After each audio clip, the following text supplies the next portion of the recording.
K Shaji, താങ്കൾ മുദ്ര ശ്രദ്ധിക്കണം. ഇതിപ്പോൾ ദേവസ്വം ബോർഡ് പ്രസിഡന്റ് രാജിവെക്കണം എന്നാവശ്യപ്പെടുന്ന BJPയുടെ പ്രതിഷേധമില്ല. പ്രതിപക്ഷ നേതാവ് ഈ മോഷണം നടത്തി എന്ന ആരോപണം കോടതിയുടെ വിമർശനത്തിന് പിന്നാലെ ഉന്നയിച്ച പ്രതിപക്ഷ നേതാവിന്റെ രാഷ്ട്രീയ ഗൂഢാലോചനയാണ് CPM സംശയിക്കുന്നത്. എന്താണ് തോന്നുന്നത്?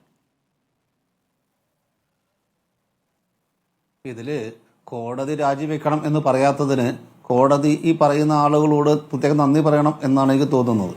നമ്മളിതിൻ്റെ ഒരു പശ്ചാത്തലം നോക്കുക.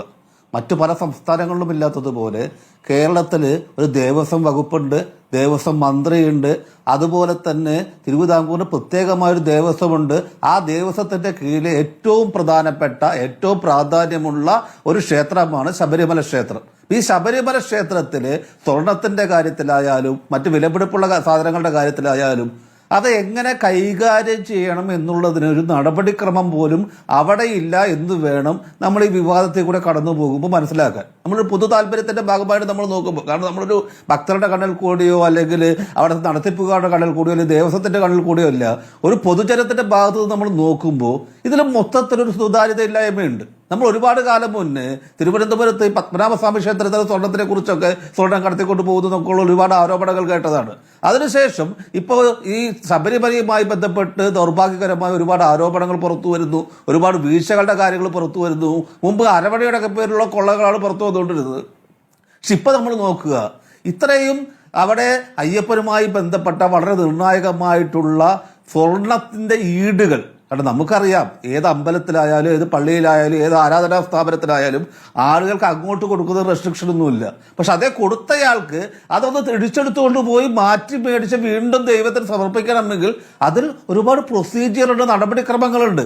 ഈ നടപടിക്രമങ്ങൾ പാലിക്കാതെ ഏതോ ഒരാൾക്ക് കൊടുത്തു വിടുന്നു, എന്നിട്ട് അയാളത് കാണാനില്ലാതെ പറഞ്ഞ് അദ്ദേഹം തന്നെ പരാതിയുമായിട്ട് വരുന്നു. അദ്ദേഹത്തിന്റെ ബന്ധുവിന്റെ വീട്ടിൽ നിന്ന് വിജിലൻസ് അന്വേഷിച്ചപ്പോൾ കിട്ടുന്നു. ഇപ്പൊ ഇതിനകത്ത് ഇതിന്റെ വസ്തുതാപരമായ പിഴവുകൾ, ഇതിനകത്ത് തകരാറുകൾ വിളിച്ചു പറഞ്ഞ പ്രതിപക്ഷ നേതാവാണ് ഇതിനകത്ത് ഏറ്റവും വലിയ പ്രശ്നക്കാരൻ എന്ന് ഇവിടുത്തെ ഭരണകക്ഷിയുമായി ബന്ധപ്പെട്ട ആളുകൾ പറയുന്നു. അപ്പൊ ഇതെല്ലാം കൂടി ചേരുമ്പോൾ ഇതിനൊരു അബ്സേർഡിറ്റി ഉണ്ട്. ഇതിനകത്ത് മൊത്തത്തിൽ ഒരു പുകമറയാണ്. കാരണം നമ്മൾ ഇത്രയും നേരം ചർച്ച കേട്ടപ്പോൾ ഈ ചർച്ചയിൽ വന്നിരുന്ന കാര്യം എന്ന് പറയുന്നത് ഒരു ശരാശരി പ്രേക്ഷകര് ഇതിൽ നിന്ന് എന്ത് മനസ്സിലാവുന്നുണ്ട്? ഒരു കാര്യവും മനസ്സിലാവുന്നില്ല. ഒരുപാട് ആരോപണങ്ങൾ വരുന്നു, ഒരുപാട് അഭിപ്രായങ്ങൾ വരുന്നു. ഇതിന്റെ ഒരു സാരാംശത്തിൽ ആരാണ് കുറ്റം ചെയ്തത്, എന്താണ് കുറ്റം ചെയ്തത്? അപ്പൊ പോലീസിനും വിജിലൻസിനും അത് കണ്ടെത്താനും പറയാനുള്ള ബാധ്യത തീർച്ചയായിട്ടും ഉണ്ട്. കാരണം സംസ്ഥാന സർക്കാരിന്റെ കയ്യിൽ തന്നെയാണ്, ദേവസ്വം ബോർഡ് സർക്കാരിന്റെ കീഴിലാണ് എന്നതുപോലെ തന്നെ ഈ ക്രമക്കേട് അന്വേഷിക്കേണ്ട പോലീസും വിജിലൻസും ഒക്കെ സർക്കാരിന്റെ കയ്യിലാണ്. പിന്നെ ചർച്ച തുടക്കത്തിൽ പറഞ്ഞതൊരു ദൈവികമായ പ്രശ്നമാണ്, ഈശ്വരീയമായ പ്രശ്നമാണ്.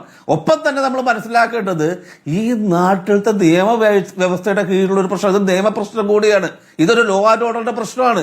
ഇതൊരു പബ്ലിക് അക്കൗണ്ടബിലിറ്റിന്റെയും പൊതുമുതല് അന്യാധീനപ്പെടുന്നതിനെതിരായിട്ടുള്ള ഒരു കാര്യമാണ്. അപ്പൊ അതുകൊണ്ട് വളരെ നിരുത്തരവാദപരമായിട്ട് ഒരാൾ വന്നു കഴിഞ്ഞാൽ പ്രത്യേകമായിട്ടുള്ള ഒരു സമീപനവും നോക്കാതെ അത് എടുത്തു കൊടുക്കുന്നത് ഏത് സാഹചര്യത്തിലാണ്, ആരാണ് കൊടുത്തത്, എങ്ങനെയാണ് ഇത് കൊണ്ടുപോയത്, എങ്ങനെയാണ് ഇത് അപ്രത്യക്ഷമായത്, അല്ലെങ്കിൽ ഇത്രയും വലിയൊരു നാടകം എങ്ങനെ കേരളത്തിലെ സർക്കാരിനെ ശ്രീ ഗോപനതാണല്ലോ പറഞ്ഞത്, വീഡിയോയിൽ ചിത്രീകരിച്ചിട്ടുണ്ട് ഈ സ്വർണ്ണപ്പാളി.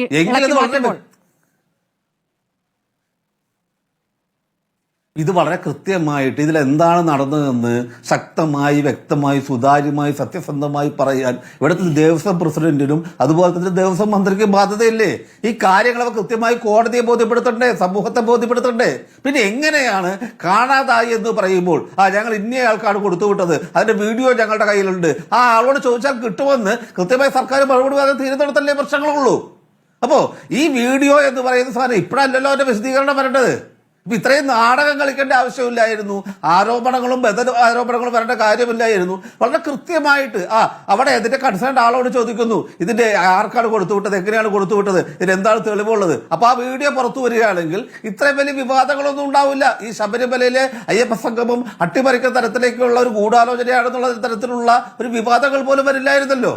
അപ്പൊ കാര്യങ്ങൾ ഇതിനൊരു വലിയൊരു പുകമറയുണ്ട്. ഇതിനകത്ത് ആരുടെയൊക്കെ സ്വാർത്ഥ താല്പര്യങ്ങളുണ്ട്. അപ്പൊ ഈ ശബരിമല ഇങ്ങനെയൊന്നും പോയാൽ പോരാ, ഇതിന്റെ അപ്പുറത്തേക്കൊക്കെ ഏതൊക്കെയോ വിവാദങ്ങളിലേക്ക് ഇത് കൊണ്ടുപോയിട്ട് ഇത് രാഷ്ട്രീയമായിട്ടുള്ള എന്തൊക്കെയോ മുതലെടുക്കാനുള്ള കുറെ ശ്രമങ്ങളുണ്ട്.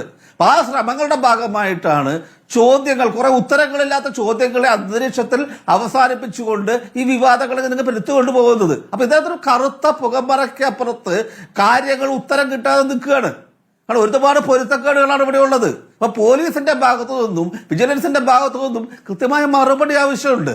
അതുപോലെ ദേവസ്വം പ്രസിഡന്റ് ഇതിനകത്ത് വളരെ കൃത്യമായി, കാരണം ശബരിമല ഒരു വൈകാരികമായ ഒരു പ്രശ്നമാണ്.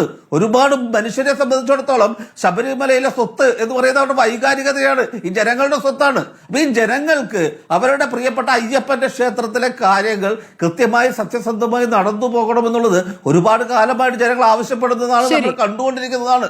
ഓരോ പ്രാവശ്യം ഓരോ ക്രമക്കേടും ഉണ്ടാകുമ്പോൾ പൊതുജനത്തിന്റെ ഭാഗത്ത് വളരെ കൃത്യമായ നിലപാട് ഉണ്ടാവുന്നുണ്ട്.